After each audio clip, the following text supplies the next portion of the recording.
Assalamualaikum warahmatullahi wabarakatuh. Sahabat Arif Channel, kali ini kami akan mengisahkan seorang wali Allah di zaman kekhalifahan Turki Utsmani, yang disangka seorang pemabuk dan pezina oleh masyarakat.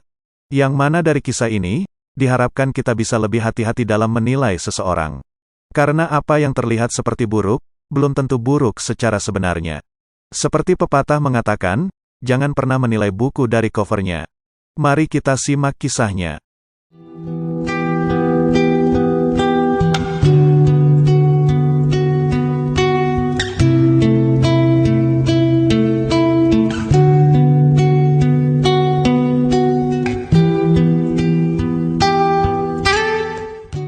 Kisah ini diceritakan oleh Syaikh Al-Musnid Hamid Akrom Al-Bukhari, dari Muzakirat Sultan Murad IV.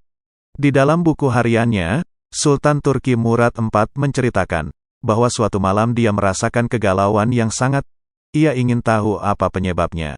Maka ia memanggil pengawalnya dan memberitahu apa yang dirasakannya. Sultan berkata kepada kepala pengawal, mari kita keluar sejenak. Salah satu kebiasaan Sultan Murad adalah keluar istana di malam hari, untuk melihat rakyatnya dengan cara menyamar. Mereka pun pergi, hingga tibalah mereka di sebuah lorong yang sempit. Tiba-tiba, sang sultan dan pengawalnya melihat seorang laki-laki tergeletak di atas tanah. Setelah mengeceknya dengan seksama, ternyata laki-laki itu telah meninggal. Namun orang-orang yang berjalan lalu lalang di sekitarnya tak satu pun yang mempedulikannya. Sultan lalu memanggil orang-orang. Mereka tak menyadari jika yang memanggil itu adalah sultan. Mereka bertanya, apa yang kau inginkan? Sultan menjawab, kenapa laki-laki ini meninggal, namun tak ada satupun dari kalian yang mau mengurus jenazahnya? Siapa dia? Di mana keluarganya? Orang-orang berkata, orang ini zindik, ia gemar minum minuman keras dan berzina. Sultan menimpali, namun, bukankah ia juga termasuk umat Rasulullah Shallallahu Alaihi Wasallam? Ayo angkat jenazahnya, kita bawa ke rumahnya. Mereka pun membawa jenazah laki-laki itu ke rumahnya. Melihat suaminya meninggal, sang istri pun menangis. Mereka yang mengangkat jenazahnya langsung pergi begitu saja. Tinggallah Sultan Murad dan pengawalnya. Sambil menangis sang istri berucap kepada jenazah sang suami. Semoga Allah merahmatimu wahai wali Allah. Aku istrimu bersaksi, bahwa engkau termasuk orang yang soleh.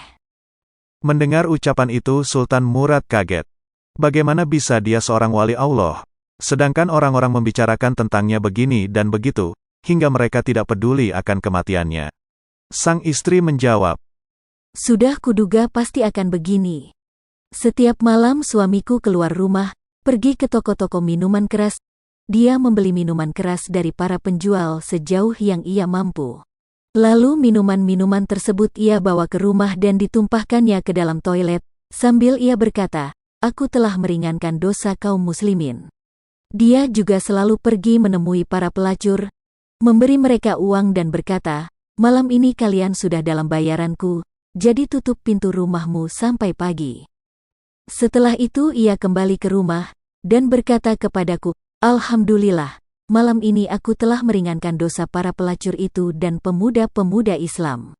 Mereka orang-orang hanya melihatnya bahwa ia selalu membeli minuman keras dan menemui pelacur, kemudian mereka menuduhnya dengan tuduhan buruk dan menjadikannya buah bibir.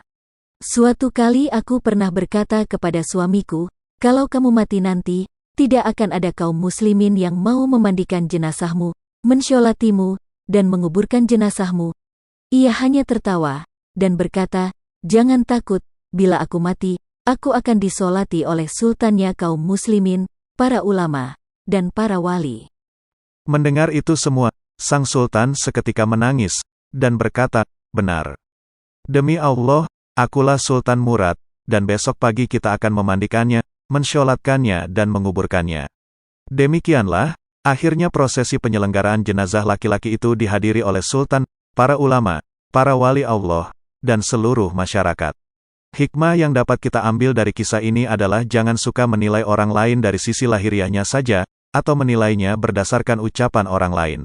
Sebab terlalu banyak yang tidak kita ketahui tentang seseorang, apalagi hal-hal yang tersimpan di dalam lubuk hatinya. Kedepankan prasangka baik terhadap saudaramu. Boleh jadi, orang yang selama ini kita anggap sebagai calon penduduk neraka, ternyata adalah penghuni surga. Berhentilah berprasangka buruk, dan menggunjing seseorang, sekalipun orang itu terlihat tidak baik. Sebab kita belum tentu lebih baik dari orang yang kita sangka hina itu. Wallahu alam bisawab. Wassalamualaikum warahmatullahi wabarakatuh.